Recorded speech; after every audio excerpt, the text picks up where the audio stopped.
The universe created man. Man created religion. And with that, man suffered death. We know an eye for an eye will make the world blind. Then why aren't we creating a universal brotherhood instead of a new world order? Siddharth, a rebel without a cause. He is sitting in an uptown cafe in Bombay with his friend Malik and sharing his videos of a trip that he made to Ladakh. We can see in the video, Siddharth has a near-death experience when a drunk driver almost bangs into him. Siddharth wants to kill the maniac, but the driver has company, a huge man who is 6'3". That man opens the front passenger door of the car and points a gun at Siddharth. Siddharth loses this confrontation, but fortunately meets Gautam, a rebel with a cause, who looks like a monk and believes in living righteously and sharing the righteousness with others. Gautam tells Siddharth that he should not have chased the drunk driver and got into a fight, because anger is one letter short of danger.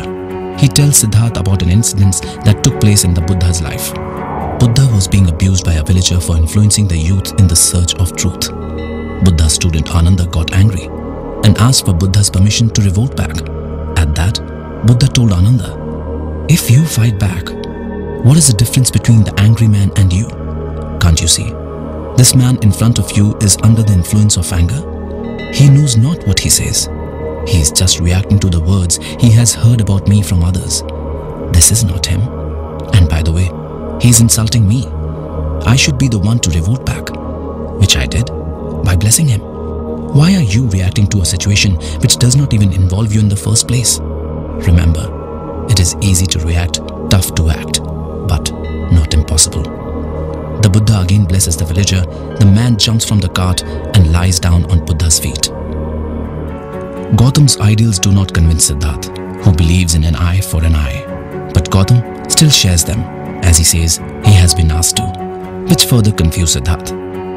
Gautam and Siddharth travel together now and reach an area which has nothing for 50 kilometers either side. This place has around 10 tents where they spend their night. Gautam helps a lady in distress in the middle of the night. She has lost her only child to death. At this, Gautam tells her about an incident that happened in the life of the Buddha.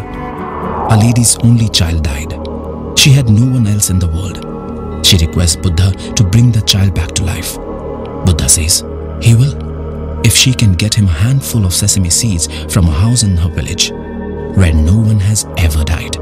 She tries, but in vain, and thus she understands that death is inevitable and asks Buddha to take her as his disciple. Gautam then makes the lady his sister and asks her to live with him at the special school. Siddharth finds Gautam's outlook towards life a bit different as Gautam guides Siddharth's goalless vision. Siddharth doubts Gautam's naiveness and tells him that his ancient outlook will not work in today's time. And Gautam in return shows his persistence by introducing Siddharth to a world which has no rules but discipline to create a new outlook using the essence of the ancient. Siddharth is in Bombay Cafe. Malik suggests Siddharth that they should get this Gautam guy to Bombay, open an ashram and make money.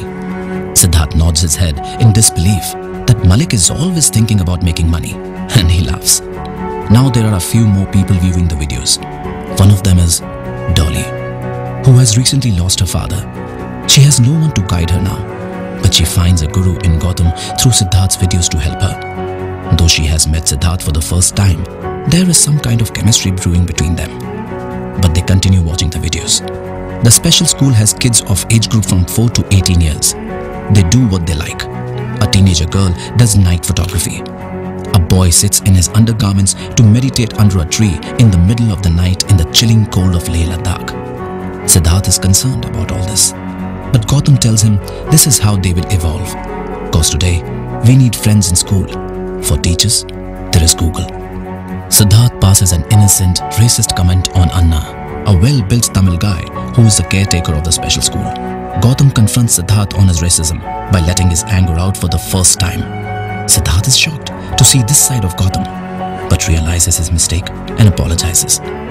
The crowd in the cafe who has gathered to see Siddharth's videos boos Siddharth for his racism, but Dolly stands for Siddharth, saying that it wasn't Siddharth who invited them to watch the personal videos, but but they themselves asked for his permission, and adds that it takes guts for a person to show his negative side. So instead of judging him, they should just watch his experience and learn from them. Siddharth has an unspoken thank you on his face. Dolly understands and smiles. Back in the videos, there comes a part where Siddharth finds out about Gautam's untold past, that he was in love with a girl. Now she has finally found him after 4 years, as he had left no trace after leaving. She requests to be kissed, but since Siddharth is outside the room where Gautam and that girl are, he does not come to know what has conspired. The girl leaves, leaving Siddharth with many questions. Siddharth requests Gautam to tell him more about him and the strange but interesting lifestyle he lives. Gautam agrees on one point. Only if Siddharth does not record this on his video camera that he has been using from the time they have met. Does Gautam reveal his secrets? Does Siddharth agree with Gautam's ideals? Does Gautam give into Siddharth's carefree lifestyle? Do Siddharth and Gautam tread the path of enlightenment preached by the Buddha in their own special way without losing their individuality? This is what The Monk Who Taught Me How to Ride Life is all about. The Monk Who Taught Me How to Ride Life, a spiritual revolution.